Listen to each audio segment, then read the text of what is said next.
بسم اللہ الرحمن الرحیم۔ ایک دفعہ مختلف مذاہب، مسلمان، یہودی اور عیسائی، ان کے لوگوں نے آپس میں یہ بات کی کہ اس بات کے اوپر اپنے اپنے علماء کو بلایا جائے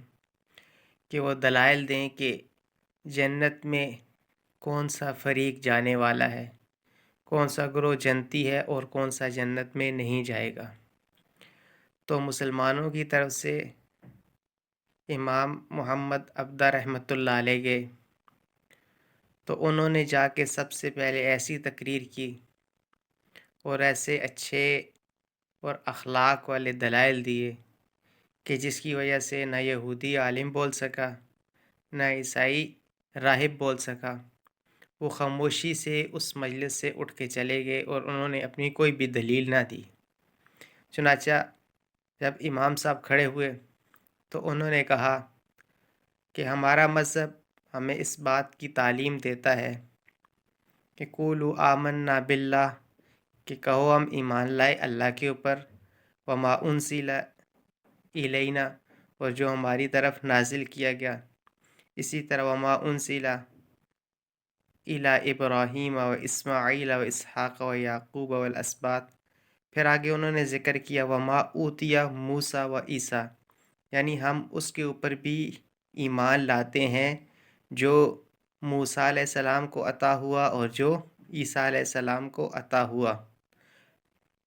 پھر آگے فرماتے لا نفرق بین احد منہم،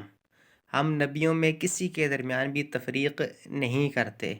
ہم یہ نہیں کہتے نؤمن ببعض ونکفر ببعض کہ بعض نبیوں کو مانیں گے اور بعض کو نہیں مانیں گے، بلکہ ہم تمام انبیاء علیہ الصلاۃ والسلام کو تسلیم کرتے ہیں۔ اسی لیے فرمایا کہ دیکھیں اگر یہودی جنت میں گئے تو ہم بھی ان کے ساتھ جنت میں جائیں گے، کیونکہ یہودی موسیٰ علیہ السلام کو مانتے ہیں کہ وہ اللہ کے برحق نبی تھے۔ تو ہمارے قرآن پاک کے 28 پاروں کے اندر موسیٰ علیہ السلام کا ذکر ہے، اور موسیٰ علیہ السلام کو ہم برحق نبی مانتے ہیں، جن کو اللہ تعالیٰ نے بنی اسرائیل کی ہدایت کے لیے بھیجا اور فرعون سے نجات دلانے کے لیے۔ تو ہمارا موسیٰ علیہ السلام کے اوپر ایمان ہے۔ تو چنانچہ انہوں نے بہت ہی پیاری رواداری کی مثال دی کہ جب یہودی جنت میں جائیں گے تو مسلمان بھی ان کے ساتھ جنت میں جائیں گے، کیونکہ ہم بھی موسیٰ علیہ السلام کے اوپر ایمان لاتے ہیں۔ پھر اس طرح انہوں نے کہا کہ اگر عیسیٰ علیہ السلام جنت میں گئے تو عیسیٰ علیہ السلام کا اور ان کی والدہ کا اللہ تعالیٰ ذکر ہمارے قرآن میں کرتے ہیں، اور بلکہ ہمارا قرآن ہی عیسیٰ علیہ السلام کی والدہ کی جو یہودیوں نے ان کے اوپر تہمت لگائی تھی اس کی صفائی پیش کرتا ہے، اور کہتا ہے کہ امہ صدیقہ، کہ عیسیٰ علیہ السلام کی ماں جو تھی وہ صدیقہ عورت تھی اور وہ پاک دامنہ عورت تھی۔ اللہ تعالیٰ نے ان کی تعریف بھی کی واللتی احسنت فرجہا، کہ انہوں نے اپنے پاک دامنی کو بہت زیادہ سنبھال کے رکھا ہوا تھا۔ تو اللہ تعالیٰ نے ان کی تعریف کی، تو گویا کہ ہم عیسیٰ علیہ السلام کے اوپر بھی ایمان لاتے ہیں، جس طرح ہم نے کہا وما اوتی موسیٰ و عیسیٰ، کہ جو دیے گئے موسیٰ علیہ السلام اور جو دیے گئے عیسیٰ علیہ السلام۔ تو اگر عیسائی جنت میں گئے تو عیسائیوں کے ساتھ ہم بھی جنت میں جائیں گے، یہ اکیلے جنت میں نہیں جا سکتے۔ ہاں لیکن اگر مسلمان جنت کے اندر گئے تو کیونکہ مسلمان موسیٰ علیہ السلام کو بھی مانتے ہیں، عیسیٰ علیہ السلام کو بھی مانتے ہیں، لیکن مسلمان اگر جنت میں گئے تو یہودی بھی جنت میں نہیں جائیں گے، عیسائی بھی جنت میں نہیں جائیں گے، کیونکہ نہ وہ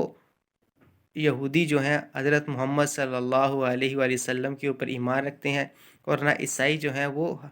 حضرت محمد صلی اللہ علیہ وآلہ وسلم کے اوپر ایمان رکھتے ہیں۔ چنانچہ ان کتنی بااثر تقریر تھی اور ایسے دلائل اور حقائق کے اوپر مبنی تھی کہ تو نہ تو پادری کوئی جواب دے سکا اور نہ یہودیوں کا کوئی عالم اس کا جواب دے سکا، اور دونوں جو مجلس سے آئے تھے خاموشی کے ساتھ اٹھ کے چلے گئے۔ تو اللہ تعالیٰ نے ابراہیم علیہ السلام کے بارے میں بھی یہی فرمایا تھا ما کان ابراہیم یہودی ولا نصرانی، کہ ابراہیم علیہ السلام نہ یہودی تھے نہ عیسائی تھے، ولیکن کان حنیفا مسلمہ، بلکہ وہ اللہ کی طرف ایک اللہ کی طرف ہونے والے ایک مسلمان تھے، وہ ما کان من المشرکین، اور مشرکوں میں سے بھی نہیں تھے۔ تو اللہ تعالیٰ کا لاکھ لاکھ شکر ہے جس نے ہمیں امت محمدیہ صلی اللہ علیہ وآلہ وسلم کے اندر پیدا کیا، اور اللہ تعالیٰ نے ہمیں ہدایت دی۔ اللہ تعالیٰ اس ہدایت کے اوپر ہمارا خاتمہ فرمائے۔ وآخر دعوانا ان الحمد للہ رب العالمین۔